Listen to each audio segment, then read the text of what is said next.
Welcome, viewers. This is Hank here. Got the ocarina ready. Oh, okay. I don't even know how to play this thing. Not even gonna try it. But today, why I'm here is to show my Nintendo 64 collection. Did a little vote, and everyone wants to see that. So let's start off.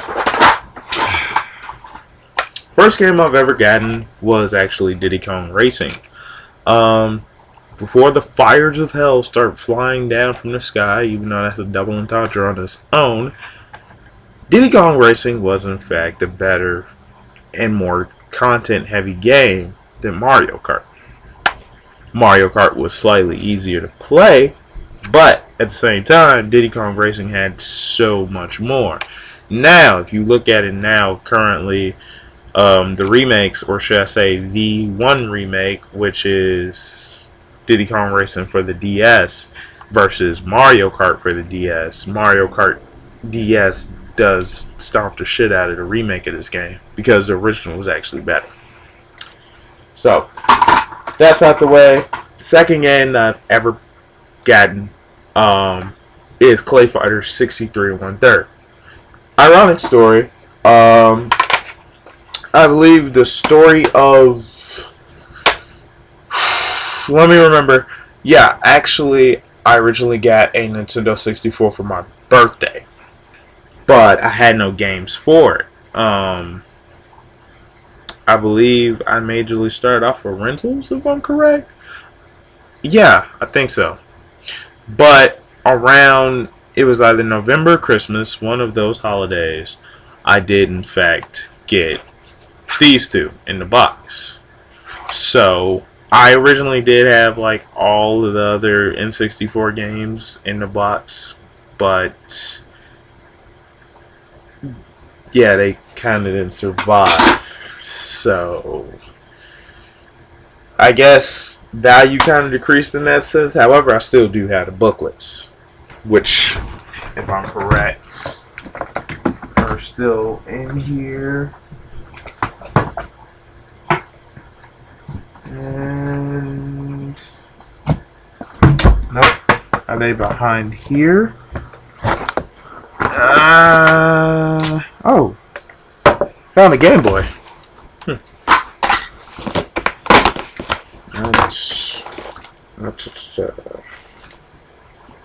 They are not in here. Oh wait, no, they are in here. So, Pokemon Stadium 2. Star Fox 64, Diddy Kong Racing booklet, Clay Fighter 63 1/3 booklet, Mischief Makers, absolutely one of my favorite games. The Diddy Kong Racing control map, and Paper Mario. I really wish I kept Paper Mario's box. That's like an easy 80 bucks right there in my pocket. But moving on from that, you guys are here for the game, so I'm going to go down this list fast. Mischief Makers. Game made by Treasures. Treasures, the same people that made Gunstar Heroes. And we all know that's just fucking great. You probably know the game from the notorious line, Shake, Shake, Shake.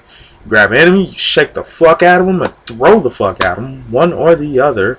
And yeah, you go from there. Music is great. Jokes are hilarious. Game's all around fun. I mean, now the most experienced gamer would probably fly through the game, but collecting the golden jewels is a different story. Because for the bosses, you can't get hit. And the bird boss, Falco, yeah, you'll see exactly what I'm talking about. Star Fox 64. I should not have to explain this game to you. Seriously. Go away on that one. FIFA 64. I actually like this game.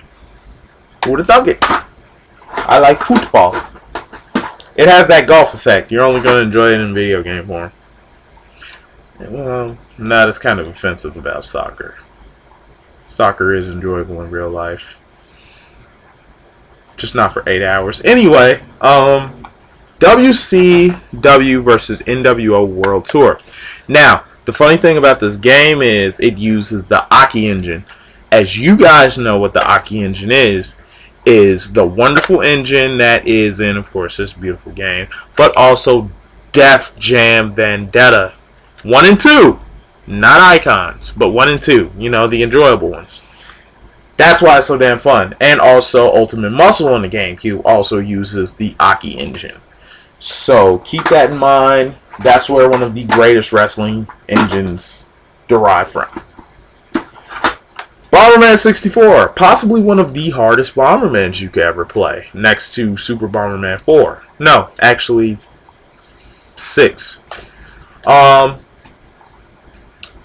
coolest thing about this is you can collect armor pieces and deck the hell out of your Bomberman. Only issue is you are going to put in some considerable hours trying to do it. So, Pokemon Snap.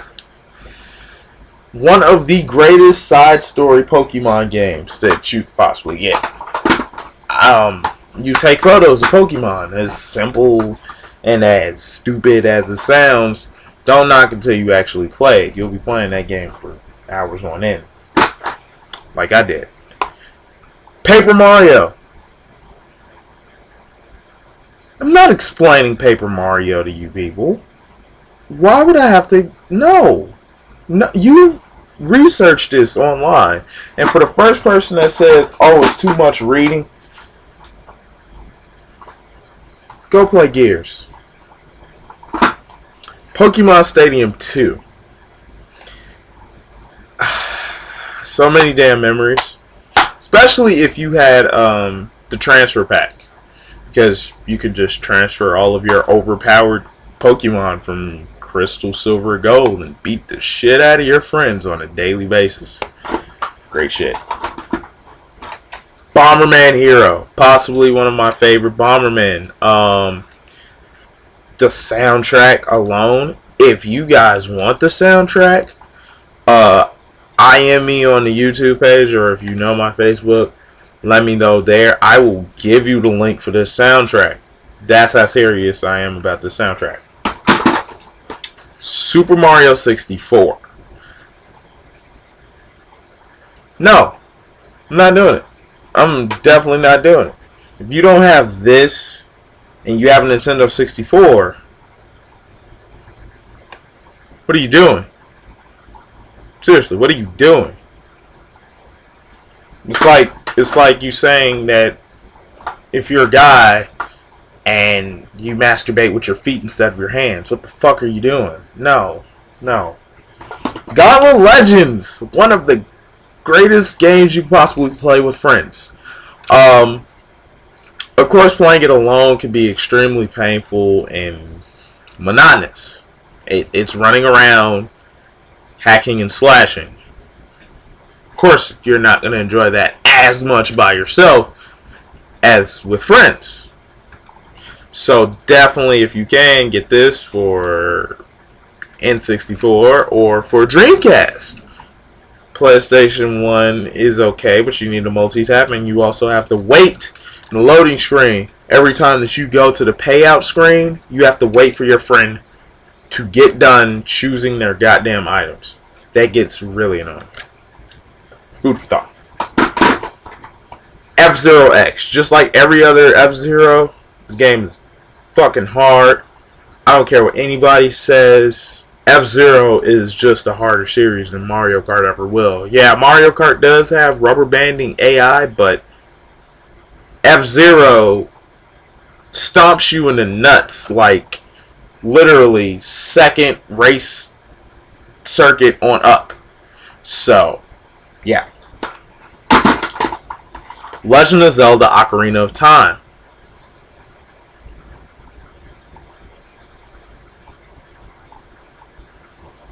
You're not getting any words out of me for that.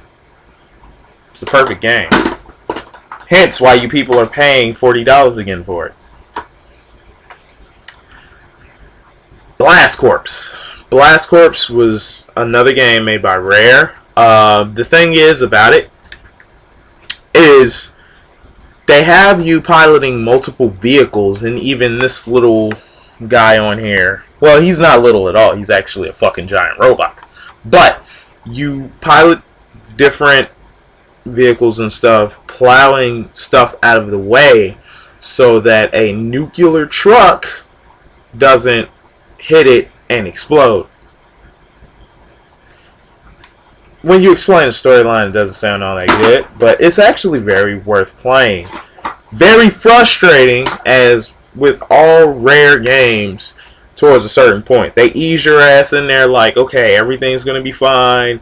You're going to be able to play and beat this game with no problem. They fucking lie. They really, really lie. It gets violent. Well, not really violent, but... Okay, this black cartridge. Let's see. First thing a person may guess is, oh, this may be Killer Instinct or something. No. Something far, far, far worse. It's Batman Beyond, Return of the Joker. Yeah, I'm gonna end the first half of this video here before I get the other games. But this game is just shit.